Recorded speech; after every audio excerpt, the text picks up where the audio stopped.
Susie Marcella from DogWise, welcome back. Thank you. Just received a letter, and the letter goes something like this. Hi Susie, I decided to get a dog after listening to some of your podcasts, and we just love our little Gucci to bits. What we didn't plan for was a child.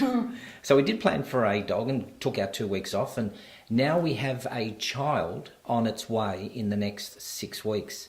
How do I plan for that? How do I introduce the two for a harmonious household? And a happy environment. Okay, there are a number of ways, and I do outline some more specific ways on my website. But some of the things to begin with are when you put your nursery together, for example, if you're doing all of that, you need to decide what the limits are if the dog's allowed to wander in and out of the nursery. So start training your dog as soon as you can. As soon as you find out that you're pregnant, start training the dog. So it's little things like I suggest you get a loop sound of a baby crying, and you start introducing the sounds that the dog is going to hear. You need to be able to, play that sound, get up off the couch without agitating the dog, walk into the nursery, and let's say you're using a doll, for example, and pick the doll up as if that's the crying baby, and observe your dog and see whether your dog gets agitated. And while you're sort of holding the doll, you ask the dog to sit and be calm and all those sorts of things, and use food rewards.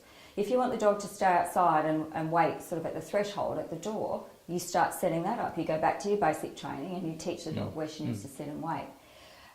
You put the doll in the pram and you practice walking with the dog with the pram. Obviously you're not going to do this with a live baby in there, because if the dog pulls and you're off balance and you're trying to learn how to wield, those prams are like little Rolls Royces.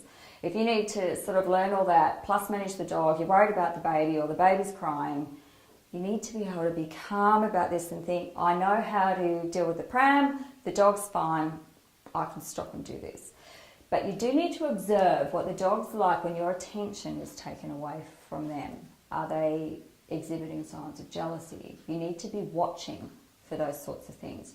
And of course the number one rule is, I don't care how well you know your dog, you never, ever, ever leave a baby with an untethered dog. And if the dog's tethered, the baby almost needs to be tethered as well, because if the baby crawls into the dog's space, you can't really blame the dog then if something happens, if it gets, if it snaps or it bites. So the best way really is you start teaching the dog that it will need to spend some time outside, and that's not necessarily a bad thing. Set up those areas for the dog, put it outside there, with a reward, and don't make it a punishment though for the dog to go outside, because it will start to associate the baby with being booted out. Ostracism for a dog is a really, really bad thing. It's like for most of us, if we're cast out, it's quite an upsetting sort of situation to be in. So you need to be aware of these sorts of things, and the dog's part of your home. So, and it's a beautiful relationship usually that's set up between children and dogs. Often it's the first time for them to learn how to be responsible, how to take care of something. They learn compassion. Sometimes the dogs die before, when kids are little. They learn about death and how to say goodbye and that cycle of life. So, I think it's fabulous, children and dogs together. But set it up properly, so you're not setting your dog up to fail or your child ultimately to be injured, because sometimes the family dog does bite a child, and you just can't let those situations arise.